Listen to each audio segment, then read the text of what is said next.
கர்த்தருடைய பரிசுத்த நாமத்திற்கு மகிமை உண்டாவதாக. நாம் இப்போது எண்ணாகமம் புத்தகம் 4வது அதிகாரத்தை குறித்து பார்க்கலாம். இந்த எண்ணாகம் புத்தகம் 4வது அதிகாரத்தில் 49 வசனங்கள் உள்ளன. இந்த அதிகாரம் முழுவதும் கர்த்தர் மோசேயும் ஆரோனையும் நோக்கி, லேவி புத்திரருள்ள வம்சங்களாகிய கெர்ஷோனியர், கோகாத்தியர், மெராரி புத்திரருடைய வம்சங்களை கர்த்தருடைய பரிசுத்த ஸ்தலத்தின் பணிவிடை செய்வதற்கென்று 30 வயது முதல் 50 வயது வரைக்கும் உள்ளவர்களை எண்ணி, அவர்களுக்கு என்னென்ன பணிவிடைகள் அவர்கள் செய்ய வேண்டும் என்பதை கர்த்தர் மோசேக்கும் ஆரோனுக்கும் கொடுத்தார். ஆனா இந்த எண்ண வேண்டியது ஒன்லி ஆரோனும் ஆரோனுடைய குமாரர்கள் தான். ஏன்னா அவர்கள் மட்டும்தான் அபிஷேக தைலத்தை கொண்டு, பரிசுத்த கிரீடமாகிய அபிஷேக தைலத்தை கொண்டு அபிஷேகம் பண்ணப்பட்ட ஆசாரியர்கள், கர்த்தரால் தெரிந்து கொள்ளப்பட்ட ஆசாரியர்கள்.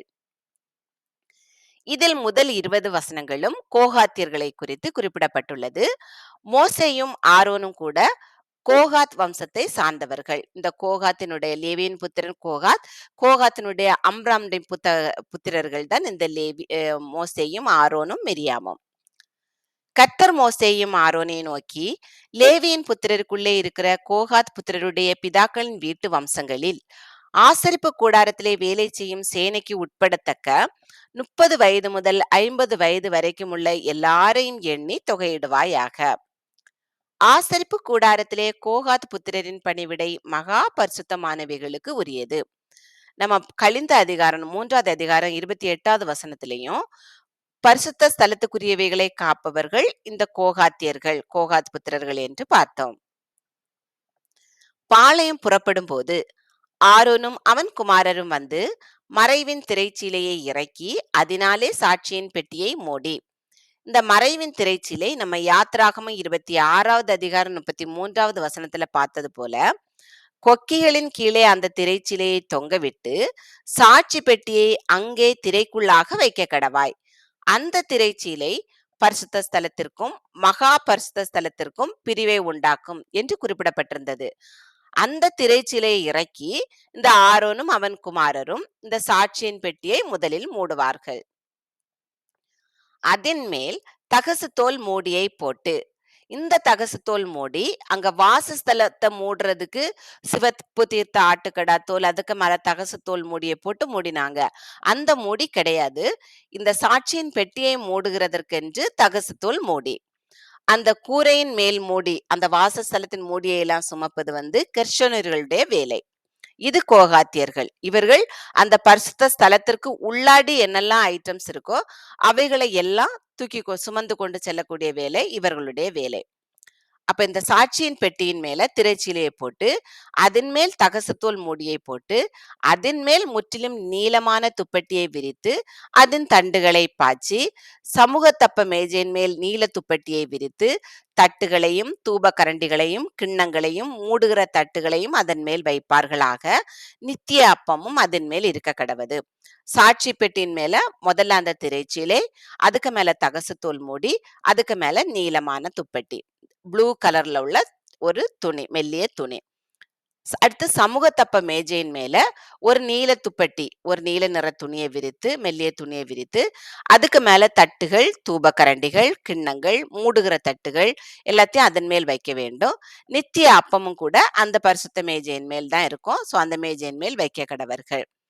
அவைகளின் மேல் அவர்கள் சிவப்பு துப்பட்டியை விரித்து, அதை தகசு தோல் மூடியால் மூடி, அதன் தண்டுகளை பாய்ச்சி, அந்த முதல்ல நீல துப்பட்டியை விரித்து எல்லா ஐட்டத்தையும் மேஜைக்கு மேல வைத்து விட்டு, அதுக்கு மேல சிவப்பு கலர்ல உள்ள துணியை விரித்து, அத திரும்ப தகசு தோல் மூடியால அத மூடுறாங்க. அதுக்கு பிறகு குத்து விளக்கு. இளநீல துப்பட்டியை எடுத்து குத்து விளக்கு தண்டையும் அதன் அகல்களையும் அதன் கத்திரிகளையும் சாம்பல் பாத்திரங்களையும் அதற்குரிய எண்ணெய் பாத்திரங்களையும் மூடி, அதையும் அதற்கடுத்த தட்டுமுட்டுகள் யாவையும் தகசு தோல் மூடிக்குள்ளே போட்டு, அதை ஒரு தண்டிலே கட்டி, பொற்பீடத்தின் மேல் இளநீல துப்பட்டியை விரித்து, அதை தகசு தோல் மூடியால் மூடி, அதன் தண்டுகளை பாய்ச்சி, இந்த குத்து விளக்கு, இந்த பொற்பீடம்னா தூபபீடம், பொன்னினால் செய்யப்பட்ட தூபபீடம், இதுல எல்லாம் முதல்ல இளநீல நிறத்துல உள்ள துப்பட்டியை விரிக்கிறாங்க. அதுக்கு பிறகு அதுக்கு மேல தகசு தோல் மூடியை போட்டு மூடுறாங்க.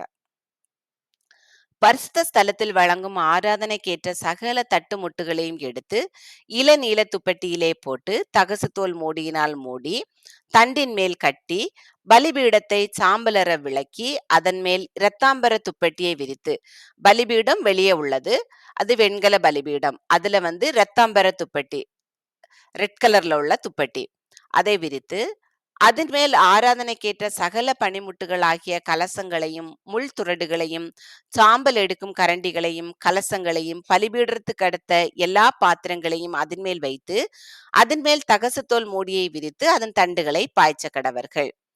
பாளையம் புறப்படும் போது ஆரோனும் அவன் குமாரரும் பரிசுத்த ஸ்தலத்தையும் அதனுடைய சகல பணிமுட்டுகளையும் மூடி தீர்ந்த பின்பு கோகாத் புத்திரர் அதை எடுத்துக்கொண்டு போகிறதற்கு வர கடவர்கள். அவர்கள் சாகாதபடிக்கு பரிசுத்தமானதை தொடாதிருக்க கடவர்கள். ஆசரிப்பு கூடாரத்திலே கோகாத் புத்திரர் சுமக்கும் சுமை இதுவே. இந்த ஆரோனும் அவன் குமாரரும் இந்த சாட்சியின் பெட்டி, பரிசுத்த மேஜை, குத்து விளக்கு, அந்த தூப பீடம், பிறகு வெளியில இருக்கிற அந்த பலிபீடம், இவைகளை எல்லாம் மூடின பிறகு கோகாத் புத்திரர்கள் அதை எடுத்துக்கொண்டு போகிறதற்கு வர வேண்டும். இந்த கோகாத் புத்திரர்கள் கூட சாகாதபடிக்கு அந்த பரிசுத்தமான எதையும் தொடக்கூடாது.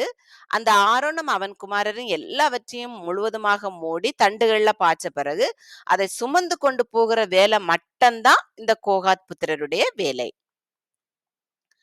ஆசாரியனாகிய ஆரோனின் குமாரன் எலெயாசார் விளக்குக்கு எண்ணெயும் சுகந்த தூப வர்க்கத்தையும் தினந்தோறும் இடும் போஜன பலியையும் அபிஷேக தைலத்தையும் வாசஸ்தலம் முழுவதையும் அதிலுள்ள யாவையும் பரிசுத்த ஸ்தலத்தையும் அதன் பணிமுட்டுகளையும் விசாரிக்க கடவன் என்றார். அவன்தான் இங்க உள்ள தலைவர்களுக்கெல்லாம் தலைவனாக இருந்தான்னு நம்ம போன அதிகாரத்துல பார்த்தோம்.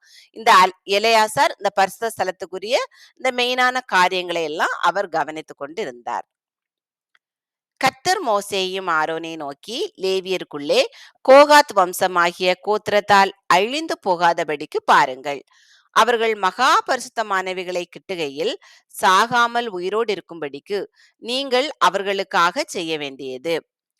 ஆரோனும் அவன் குமாரரும் அவர்களில் அவன் செய்யும் வேலைக்கும் அவன் சுமக்கும் சுமைக்கும் நியமிக்க கடவர்கள். அவர்களோ சாகாதபடிக்கு பரிசுத்தமானவைகள் மூடப்படும் போது பார்க்கிறதற்கு உட்பிரவேசியாமல் இருப்பார்களாக என்றார். அப்ப இந்த கோகாத் வம்சத்தாருடைய வேலை ஒன்லி அதை சுமக்கிறது தான். ஆசாரியர்கள் மூடி வைத்த பின்பு அதை சுமந்து கொண்டு இவர்கள் போனோம். யார் யாருக்கு எதை சுமக்கிறதற்கு இந்த ஆசாரியர்கள் சொல்லுகிறார்களோ அவர்கள் அதை சுமந்து கொண்டு போனோம். இந்த கோகாத்தியர்கள் கூட அதை பார்க்கிறதற்காக உட்பிரவேசிக்க கூடாது. அவங்க அதை பார்த்தா கூட அவங்க செத்து போவாங்க அப்படின்னு சொல்லிட்டு கர்த்தர் மோசேனிடமும் ஆரோனிடமும் கூறியிருக்கிறார். 21வது வசனத்திலிருந்து 28வது வசனம் வரைக்கும் கெர்ஷோனியர்கள். பின்னும் கர்த்தர் மோசேயை நோக்கி, கெர்ஷோன் புத்திரருடைய பிதாக்களின் வீட்டு வம்சங்களிலும் ஆசரிப்பு கூடாரத்திலே பணிவிடை வேலை செய்யும் சேனைக்கு உட்படத்தக்க 30 வயது முதல் 50 வயது வரைக்கும் உள்ள எல்லாரையும் எண்ணி தொகையேற்றுவாயாக. பணிவிடை செய்கிறதிலும் சுமக்கிறதிலும் கெர்ஷோன் வம்சத்தாரின் வேலையாவது, அவர்கள் வாசஸ்தலத்துக்கும் ஆசரிப்பு கூடாரத்துக்கும் உரிய தொங்கு திரையையும் மூடியையும் அவைகளின் மேல் இருக்கிற தகசுத்தோல் மூடியையும் ஆசரிப்பு கூடார வாசல் மறைவையும் பிரகாரத்தின் தொங்கு திரைகளையும் வாசஸ்தல தண்டையிலும் பலிபீட தண்டையிலும் சுற்றிலும் இருக்கிற பிரகாரத்தினுடைய வாசல் தொங்கு திரைகளையும் அவைகளின் கயிறுகளையும் அவைகளின் வேலை கெடுத்த கருவிகள் யாவையும் சுமந்து அவைகளுக்காக செய்ய வேண்டிய யாவையும் செய்ய கடவர்கள். இந்த கெர்ஷோனியர்கள் சுமக்க வேண்டியது அந்த வாசஸ்தலத்தை, அந்த ஆசரிப்பு கூடாரத்தை மூடி உள்ள அந்த மூடிகள், அந்த தொங்கு திரை, அந்த வாசஸ்தலத்தையும் ஆசரிப்பு கூடாரத்தையும் வெளிப்பிரகாரத்தையும் பிரிக்கிற அந்த தொங்கு திரை, சுற்றிலும் வெளிப்பிரகாரத்தில் உள்ள தொங்கு திரை, அந்த பலிபீடத்துல சுற்றிலும் இருக்கிற அந்த தொங்கு திரைகள், கயறுகள், அதை கெட்டுறது இழுத்து கெட்டுவாங்க அந்த தொங்கு திரைகளை, வெளியில உள்ளதெல்லாம் அதை கெட்டுறதுக்குள்ள கயறு, அதற்கு அடுத்த கருவிகள், இவைகளை மட்டும் சுமக்க வேண்டியதுதான் இந்த கெர்ஷோனியர்களுடைய வேலை. கெர்ஷோன் புத்திரர் சுமக்க வேண்டிய சுமைகளும் செய்ய வேண்டிய பணிவிடைகள் ஆகிய சகல வேலைகளும் ஆரோனும் அவன் குமாரரும் சொல்லுகிறபடியே செய்ய வேண்டும். அவர்கள் சுமக்க வேண்டிய சகல சுமைகளையும் நீங்கள் நியமித்து அவர்களிடத்தில் ஒப்புவியுங்கள். கெர்ஷோன் புத்திரரின் வம்சத்தார் ஆசரிப்பு கூடாரத்திலும் செய்யும் பணிவிடை இதுதான். அவர்களை வேலை கொள்ளும் விசாரணை ஆசாரியனாகிய ஆரோனின் குமாரன் இத்தாமாருடைய கைக்குள் இருக்க வேண்டும். இந்த கோகாத் புத்திரருடைய தலைவர்கள் தலைவர்களை அவர்கள் செய்யும் பணிகளை விசாரிப்பது எலெயாசார், ஆரோனுடைய குமாரன் எலெயாசார். இந்த கெர்ஷோனியர்களையும் மெராரி புத்திரரையும் விசாரிக்கிறது இத்தாமார், ஆரோனின் குமாரன் இத்தாமார். இனி 29வது வசனம் முதல் 33வது வசனம் வரைக்கும் மெராரி புத்திரர்களை குறித்து குறிப்பிடப்பட்டுள்ளது. மெராரி புத்திரருடைய பிதாக்களின் வீட்டு வம்சங்களிலும் ஆசரிப்பு கூடாரத்திலே பணிவிடை வேலை செய்யும் சேனைக்கு உட்படத்தக்க 30 வயது முதல் 50 வயது வரைக்கும் உள்ள எல்லாரையும் எண்ண கடவாய். ஆசரிப்பு கூடாரத்தில் அவர்கள் செய்யும் எல்லா பணிவிடைக்கும் அடுத்த காவல் விசாரிப்பாவது, வாசஸ்தலத்தின் பலகைகளும் தாழ்பாள்களும் தூண்களும் பாதங்களும், சுற்றிலும் இருக்கிற பிரகாரத்தின் தூண்களும் அவைகளின் பாதங்களும், முளைகளும் கயர்களும் அவைகளின் சகல கருவிகளும், அவற்றுக்கு அடுத்த மற்றெல்லா வேலையும் தானே. அவர்கள் சுமந்து காவல் காக்கும்படி ஒப்புவிக்கப்படுகிறவைகளை பேர் பேராக எண்ண கடவர்கள். இந்த மெராரி புத்திரர்களுக்கு அந்த ஆசரிப்பு கூடாரத்தை சுற்றி வைத்திருக்கிற அந்த பலகைகள், அதுக்கு பிறகாக அந்த அது பலகைகளை பூட்டக்கூடிய அந்த தாழ்பாள்கள், அந்த தூண்கள், அதனுடைய பாதங்கள், 100 தூண்கள் 100 பாதங்கள் மொத்தமா வரும் அவைகள், சுற்றிலும் இருக்கிற பிரகாரத்தின் தூண்கள் அவைகளின் பாதங்கள், முளைகள் கயிறுகள் அவைகளின் சகல கருவிகள், அதற்கடுத்த எல்லா வேலையும் தானே. அவர்கள் இவைகளை எல்லாத்தையும் இவர்கள் சுமந்து காக்க வேண்டும் மெராரி புத்திரர்கள். அப்ப கெர்ஷோனியர்கள் அந்த திரைச்சீலைகள், மூடு திரைகள், அதுக்கு மேல இருக்கிற அந்த மூடி, வாசஸ்தலத்தின் மூடி, வெளிப்பிரகாரத்தில் உள்ள திரைகள். ஆனால் கோகாத்தியர்கள் அந்த ஆசரிப்பு கூடாரத்துக்குள்ள பரிசுத்த ஸ்தலத்தில், மகா பரிசுத்த ஸ்தலத்தில் இருக்கக்கூடிய காரியங்கள், அந்த பலிபீடம், இவைகளை எல்லாம் அவர்கள் சுமந்து கொண்டு செல்ல வேண்டும். ஆசாரியனாகிய ஆரோனுடைய குமாரனாகிய இத்தாமாருடைய கைக்குள்ளாக மெராரி புத்திரரின் வம்சத்தார் ஆசரிப்பு கூடாரத்திலே செய்யும் பணிவிடைக்கு அடுத்த எல்லா வேலையும் இதுவே என்றார். அப்ப இந்த இத்தாமார் மெராரி புத்திரர்களையும் கெர்ஷோனியர்களையும் பார்க்க வேண்டும். ஆனா ஆரோனுடைய புத்திரன் எலெயாசார் கோகாத்தியர்களை பார்க்க வேண்டும். லேவியர்களின் சந்ததியினரையும் எண்ணுதல். அப்படியே மோசேயும் ஆரோனும் சபையின் பிரபுக்களும் கோகாத் புத்திரருடைய பிதாக்களின் வீட்டு வம்சங்களின்படி ஆசரிப்பு கூடாரத்திலே பணிவிடை செய்யும் வேலைக்கு சேனைக்கு உட்படத்தக்க 30 வயது முதல் 50 வயது வரைக்கும் உள்ள எல்லாரையும் எண்ணினார்கள். அவர்கள் வம்சங்களில் எண்ணப்பட்டவர்கள் 2750 பேர்.